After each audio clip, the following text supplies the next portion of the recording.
Devon Larratt versus Devon Larratt. Although all arm wrestlers do undergo some degree of evolution throughout their careers, no one in the sport of arm wrestling quite compares to Devon. The Devon Larratt of 2008, 2015, 2022, and the 2024 version that is about to fight for the super heavyweight belt are all entirely different human beings. Not only in terms of raw power, but in terms of arm wrestling style and overall philosophy. But perhaps the most drastic transformation in Devon Larratt's career, although quite unexpected, has been his very most recent one. Today, we are going to compare the Devon Larratt of 2022 that was broken by Zarakashvili to the Devon Larratt of 2024 that is once again running headfirst right back into the same freight train that broke him. And what better place to start the story than with the Levon match itself? In order to understand Devon's rapid progression, this moment is crucial. After all, the Levon match is the very thing that caused Devon to change so much about his training strategy and his entire philosophy in regard to the sport of arm wrestling.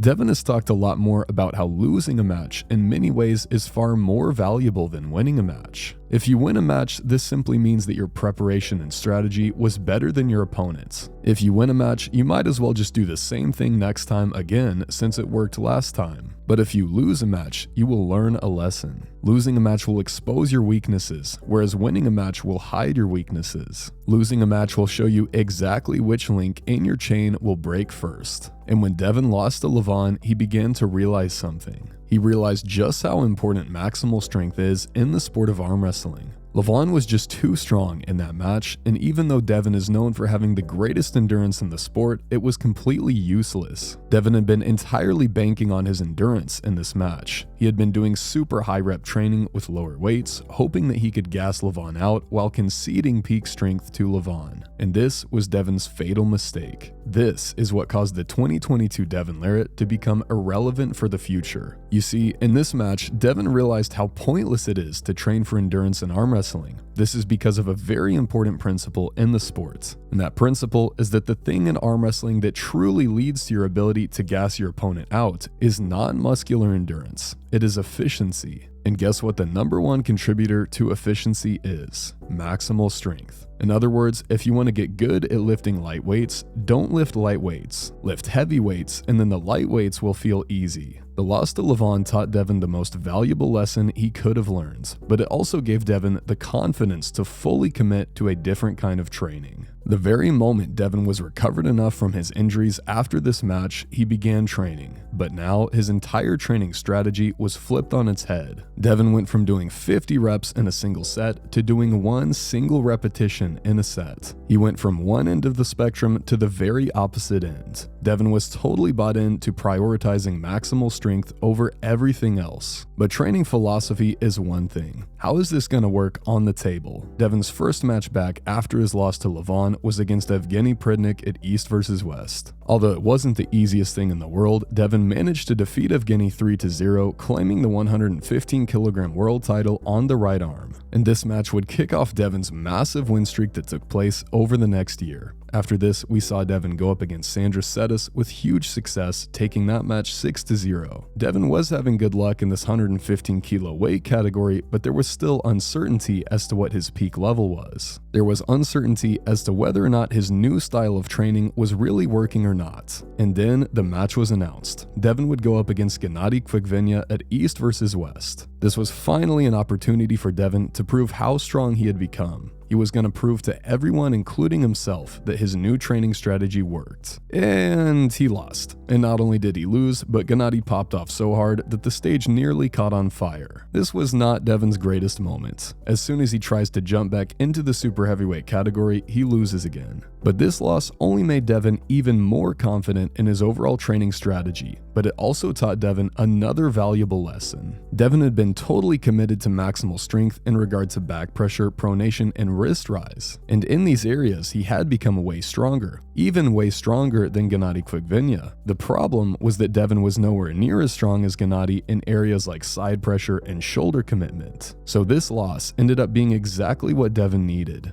Devon's loss to Levon taught him to prioritize maximal strength in the areas of back pressure, pronation, and wrist rise. But Devon's loss to Gennady reminded him not to neglect maximal strength in the lane of inside arm wrestling. Being a one-trick pony is not going to cut it in the super heavyweight category these days. Devon perfectly stuck to his super heavy lifting strategy. He simply added a few more lifts to train his inside game as well. Now, Devon was training every single fundamental pressure in arm wrestling and for maximal strength. And the very first person Devon was able to test this against was Dave Chavey at King of the Table. And he did this by hooking Dave, and in round 1. Not only did he succeed in this endeavor, but it was clear that even in a hook, Devon was way stronger than Dave was. He just completely dominated this match in any lane he wanted to. But after this, Devon had an even greater challenge ahead of him. He would go up against Hermes Gasparini at East versus West. A lot of people had been saying that Dave was kind of washed up at this point, so it was difficult to know exactly how impressive Devon's performance against him was. But Hermes Gasparini was the clear number 2 in the world. He had just had an absolute war with Levon Saginashvili and was the very first person in Levon's professional career to take a round off of him.